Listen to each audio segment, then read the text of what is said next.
In this session, we're going to take a look at EventSentry's process monitoring feature. I'm in the management console here, and process monitoring is part of system health monitoring.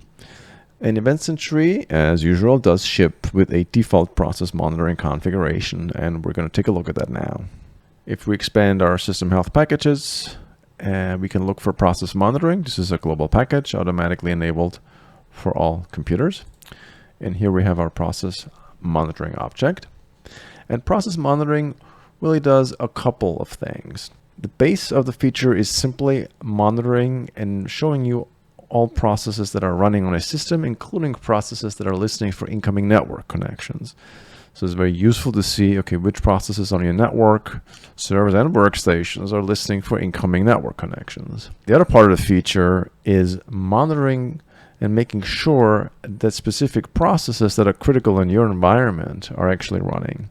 Because sometimes we have critical software that's not running as a service, but instead just running as a process that we want to know if they're not running anymore.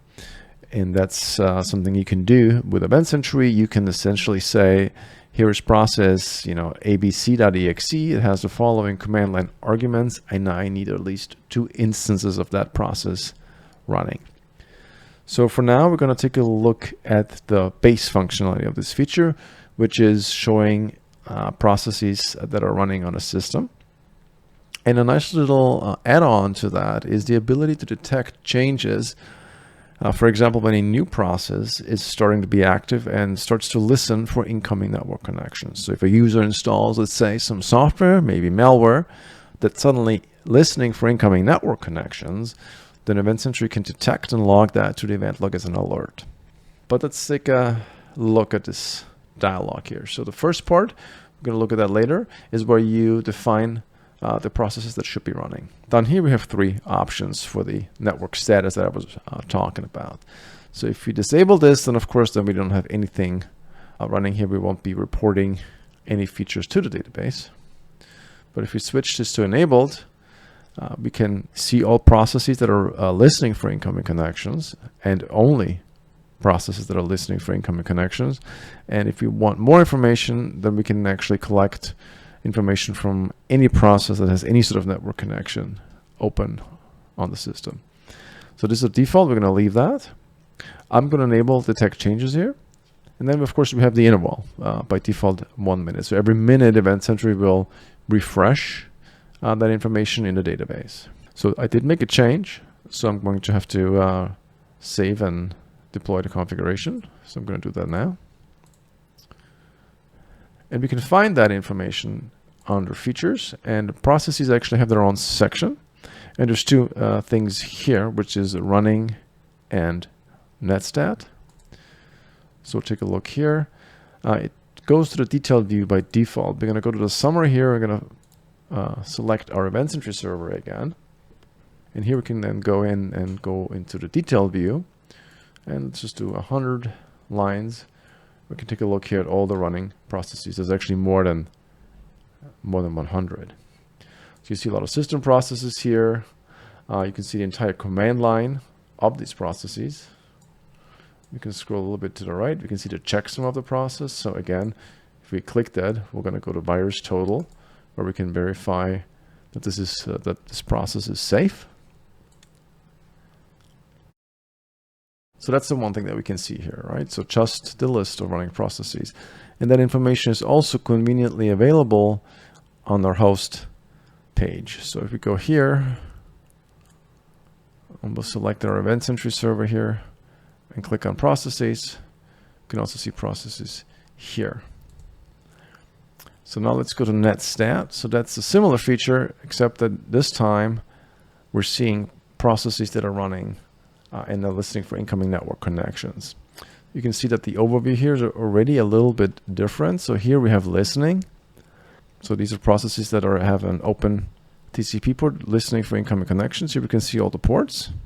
And of course, more information here, details about process IDs and the processes and so forth. We're going to go straight to the detailed view.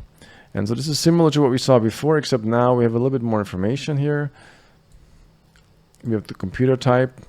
We can hide the computer type. In this case, we know that we're just looking at servers anyway. We know that all of these connection states are listening, so we can also hide that. You can hide the connection state here, hit close. The details, I don't really need that either. They're all the same. The checksum is something I can, again, take a look here. So there's no, this particular process is not found at all. And here we can see which local IP address they're listening on. So local IP here means that it's that this particular process is bound to a specific IP address. The system here is listening for, on each interface specifically, whereas all these other processes here are listening on any interface, which is why there's no local IP address specified. We have the process ID of these processes, and actually we're going to switch this to 50 because there's 4 more than 25. We have the local port they're listening on. If it's a standard port, then we are actually describing the port. So for example, port 25. This is the HMail server I was setting up for a different example for the log file monitoring. So that's obviously listening on all the common mail ports.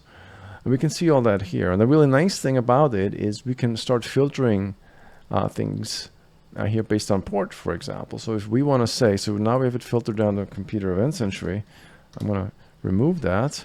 I'm going to say, you know what? I want to know all the processes on my entire network that are listening on port 80. In this particular case, it's just the EventSentry web reports. But if there were more web servers running on the network, then we would easily identify them. I could put in port 25 for SMTP. Not too much. I can put 445. And now we have more computers, of course, because those are all the Windows machines on the network. But this way you can quickly identify immediately, is there, which processes are running on the network. So that's information that you would otherwise be fairly hard to obtain. You'd have to run network scans and so forth. But EventSentry, you can get that information within a second.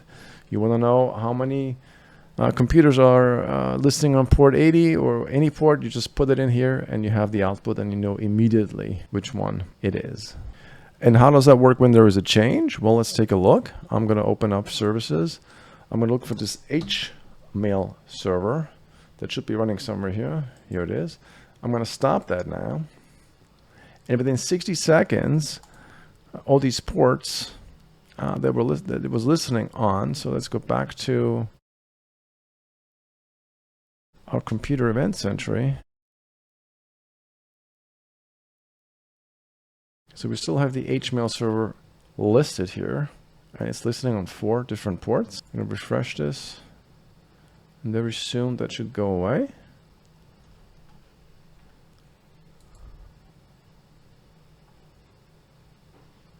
And there we are. It's no longer listed here because the process is gone and this was refreshed. And now we can take a look at the event viewer in the application event log. And what we'll see now, we have 4 events here from process monitoring for every port that the server stopped listening on. So here we'll say a process previously listening for incoming TCP connections, and it lists the port, is no longer actively listening on this port. If you go up, then every port, 143 and 587, they're all listed here. And the same event would be logged if I start the service again. So if I go here and I start that HMail server again, EventSentry will detect that. Of course, we also have a service monitoring alert here telling us that the service went from stop to running. And here we are. We've got 4 more events, just like before, that basically tell us that this process, HMail server in this directory, is listening on for incoming connections, port 25 on all interfaces. So it's very useful for malware, for example, to detect malware, or just to see, if everything's working okay. For example, a process could be exiting, abnormally and stops listening for incoming connections. Maybe a problem with Exchange server or something like that. So it's very, very useful. I'm going to close this. And that's pretty much how easy it is to just monitor processes and get a view of every running process on the network.